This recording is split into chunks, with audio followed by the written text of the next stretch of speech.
a lot of this might be a refresher course for you, going to Dominican institutions yourselves. But I figured, why not cover it again? So, who is this Dominic guy anyway, right?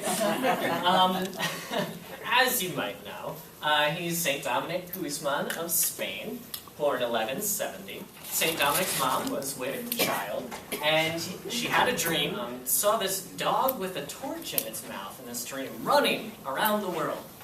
She's like, what is going on? Goes to the priest in the town and says, why did I have this dream with a dog and a torch in its mouth? And the father said, oh, this is a sign. Your son, he will take the world by storm. And this is what this means. This is what this dog is. So, Dominicanus, dog of the Lord, hound of the Lord. A little interesting tidbit about Dominic and his mother.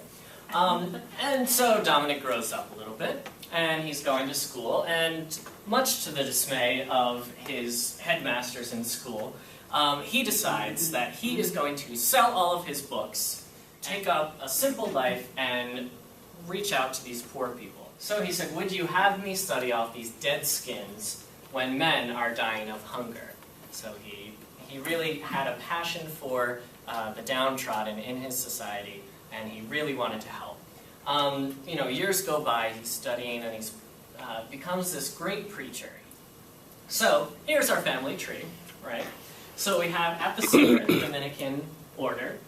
We have the nuns, who are a little different than sisters. Have you guys heard this? Nuns are cloistered, whereas sisters are able to go out into the community and do their mission that way. And then we also have our laity. We have the friars, the associates, with the Dominican volunteers, and we have the Dominican Young Adults, which we've been talking about. And from that, all of our Young Dominican Mission Team members are Dominican Young Adults. So that's our family tree involved.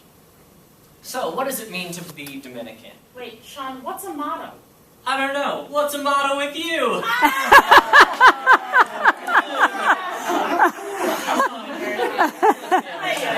Alright. So we have our Dominican motto, which is Laudare, Benedicere, Predicare, which means Laudare, to praise. Praise. Benedicere, to bless, and predicare, to preach. To preach, very good. Another thing is to contemplate, and then share, go out and share the fruits of your contemplation. Veritas, which means Truth. Truth. Look at you, you're all Latin scholars. Truth, so trying to find the truth in whatever it is, and things that are happening in our world. We're always searching for that truth. Also, to preach the signs of the times. What does that mean? We need to keep the Bible in one hand and keep the newspaper in the other. So how are we taking the words of Jesus Christ, those Gospels, and infusing it into our daily lives? There's also a big focus on the Holy Rosary and the 4 pillars.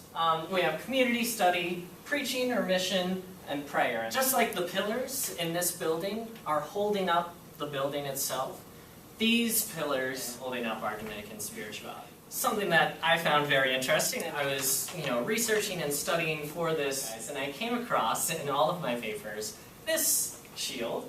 And this is something that I made 4 years ago at the Preaching in Action Conference, my first year ever hearing about the Dominicans. And this is what drew me into the Dominicans, is these 4 pillars.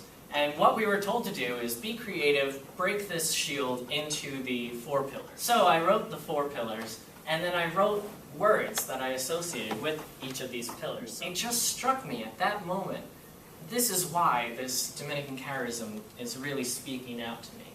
So I had already had the Dominican charism throughout my entire life, and I didn't even realize it. So that just struck me. So we have other awesome peeps, right? Do these look familiar? Catherine Ostiana, Martin de Porres, Thomas Aquinas, Albertus Magnus, Pope Pius V, Rose de Lima. Any other famous Dominicans out there that you can think of? Good job. St. Dominic, yeah. That's a good, awesome peep, right?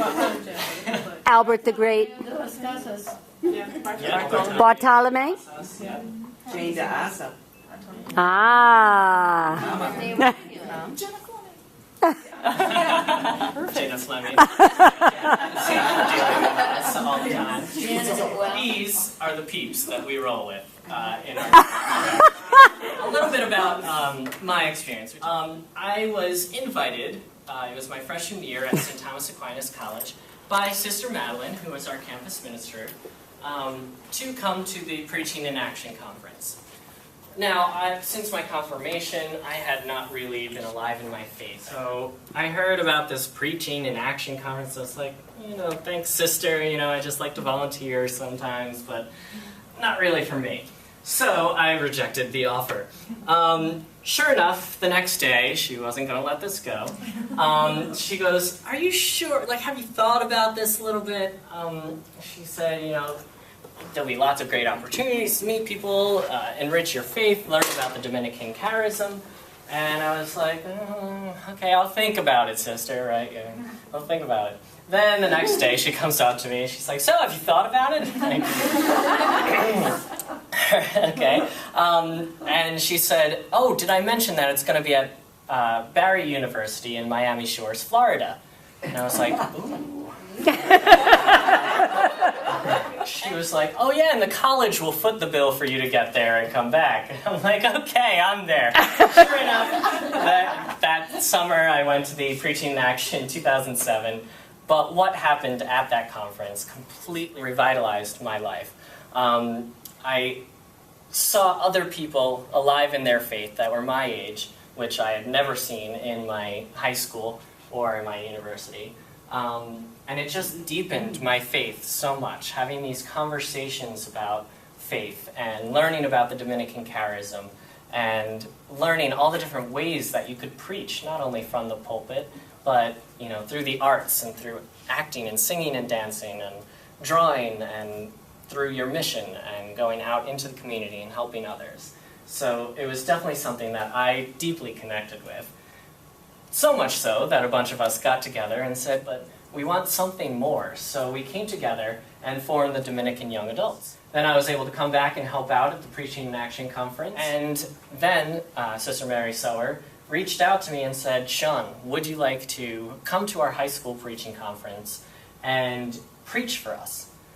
Now think about, from 2007, where I was completely devoid and lacking in faith, to 2010, just meager 3 years, I was being asked to preach in front of others. It still blows me away. Probably one of the best experiences of getting up, giving up little reflection on the readings to the high school conference. It just, I still get goosebumps. And then we had another national gathering this past summer, and at that gathering we talked about this Young Dominican Mission Team, going out, spreading our experience, and do what we're doing here today. So the question is, what's next? We would love it if you could join or start a DYA local chapter. Reach out to local Dominican congregations, talk to Dominican sisters, brothers, friars, research, look at websites, do what I did when I first found out about this Preaching in Action conference. I had never heard of the Dominicans before. And go on Wikipedia and look them up. It's interesting what you'll find. And other websites about Dominican life. Subscribe to newsletters. We have Dom Life, which is a great newsletter, has different current events going on in the Dominican world. Websites like dya-usa.org. Yeah, it's on your pens.